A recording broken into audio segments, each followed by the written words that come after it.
Rolled up to the property and there was this big long snake. Kind of scared me, but non-venomous, so I'm gonna leave him alone. But boy, snakes scare me.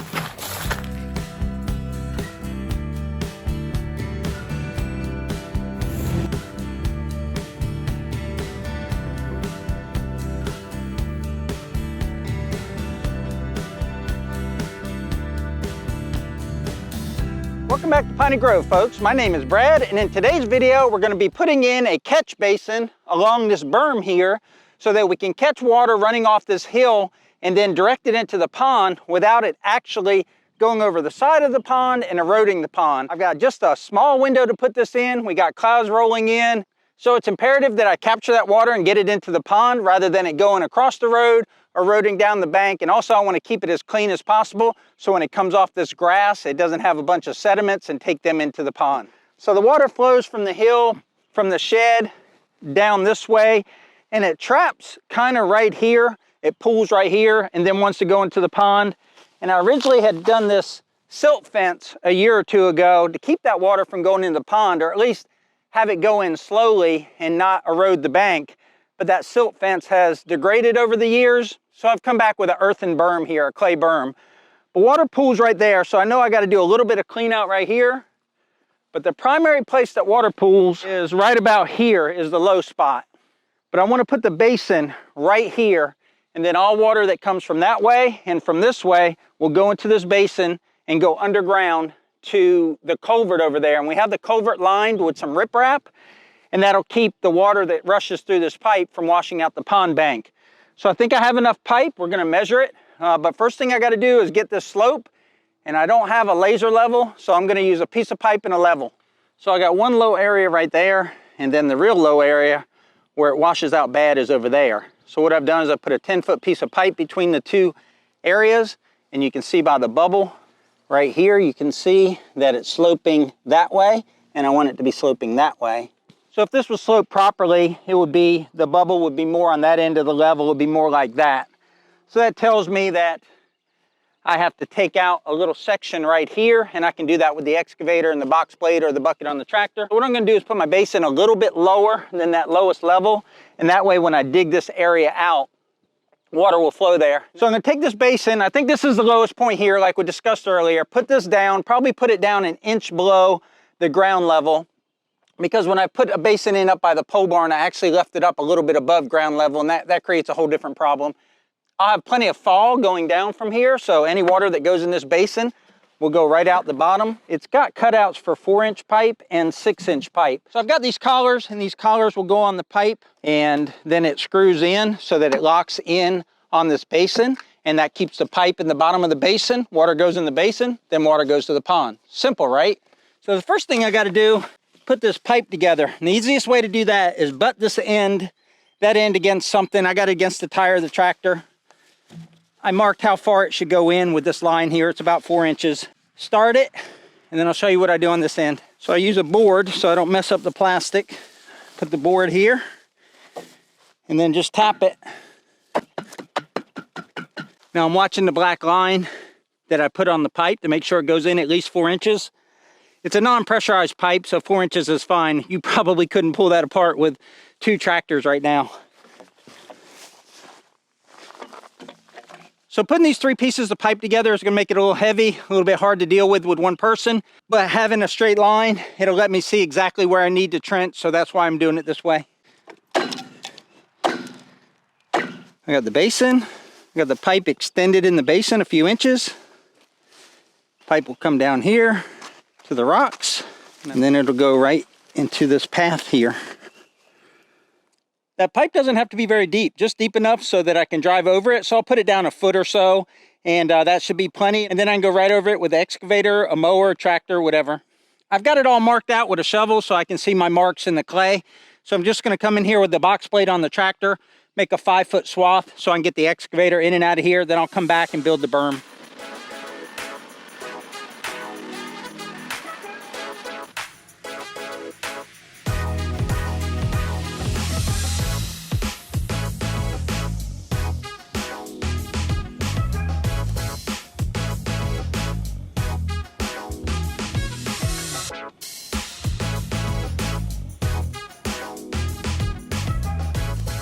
If you own an excavator or even rent one once in a while, the first thing you're gonna do is just dig too deep. So I was trying to be careful not to dig too deep because it's just so easy to do.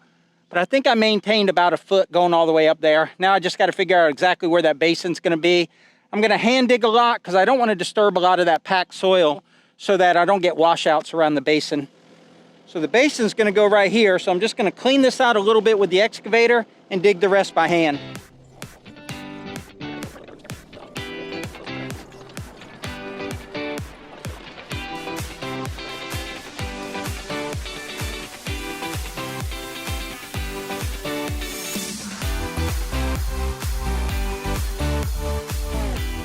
How well packed that clay is just from 2 weeks ago.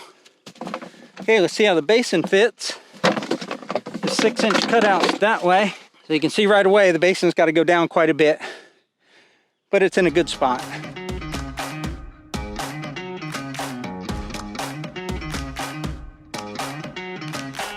Level, just has to go down probably 2 more inches.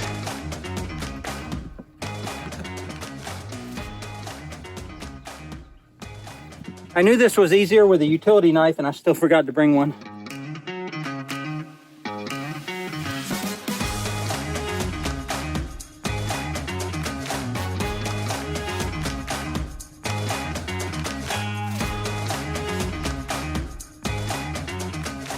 What I got now is I got the pipe the way I wanted as far as the bottom of the trench. I've got the collar inside of the basin, and now I'm going to put the pipe inside of the basin. And that's really as simple as it is. Once you get everything dug out and you get that collar in there, that 6-inch pipe fits in there in that little collar. Water can go to the pond from outside of this berm. So you can see where the original bale end ended right here, but I had kept this from a previous project and I wasn't sure why, but it had just enough to fit inside there, and now this lip will go right onto the rocks and that water will splash right here onto this concrete riprap. You can see the pipe all the way up to the basin.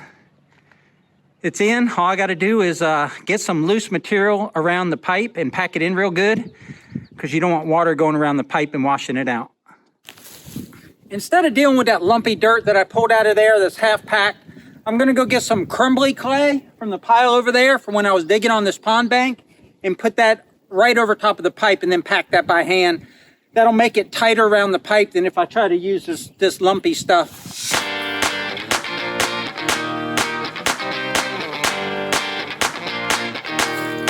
Somewhere along the way, I stepped in an ant pile. They were biting the heck out of me when I was driving the tractor. It's that pile right there.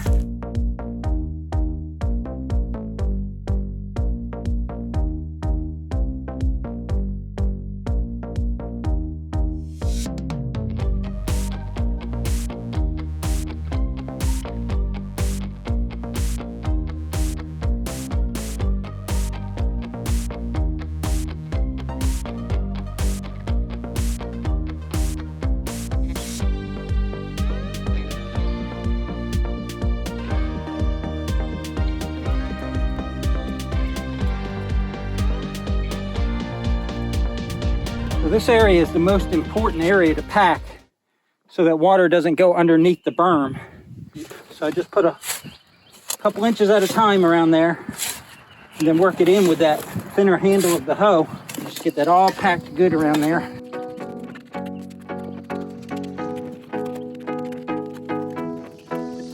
Once this clay gets wet, it'll expand and fill in any air gaps. If it's not packed, it can't expand that much.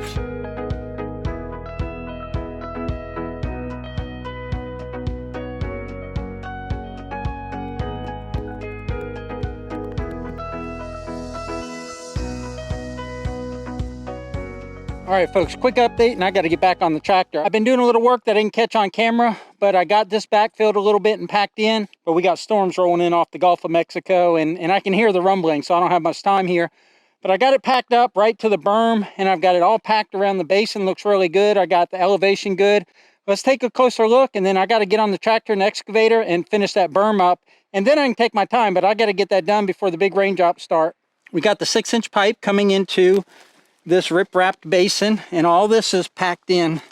I packed it by hand, and then I put some dirt on it and packed it with the tractor This little keyway here is filled with clay. I got to get a little bit more clay and put in there. And then we got the basin in, and I back drug the basin with the front blade of the excavator and kind of knocked it down around there so the water can get in there easier. But it's hard to see elevation, but this is lower than this area right here. This probably 4 to 6 inch transition. This basin is probably an inch lower than all that around there. But I got to eventually get a kind of a wide trench to come down to here, but that's not today's work. All right, let me jump on these machines. That's more fun for you to watch and get this thing knocked out.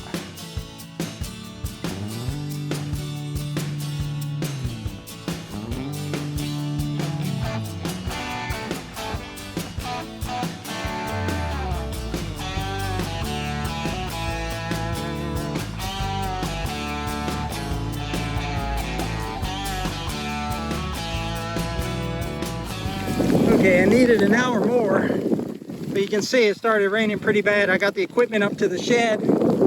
Not a toad soaker yet, but I wanted to show how much water is coming from the gutters that comes into the pond. So that's the pole barn gutter and the shed gutter. That water's coming from up there, the shed and the pole barn gutters. See the raindrops on the pond? Maybe you can see it towards my truck. It's a steady rain, it's not a heavy rain. And that's how much water we get from our gutters. Now here's the basin that we just put in a minute ago. Wanted to pack that, but that ain't gonna happen. Not right now. But you can see the basin behind me. It'll take that water from up there where that dirt is and on this hill from the pole barn and go down there. Well, the rain stopped after a little bit. The sun came out, a little bit of a cool breeze, so it dried things out. So it's really not muddy down here. So I'm just gonna try and dress this up a little bit, but I'm just gonna track this in here just to pack it real good.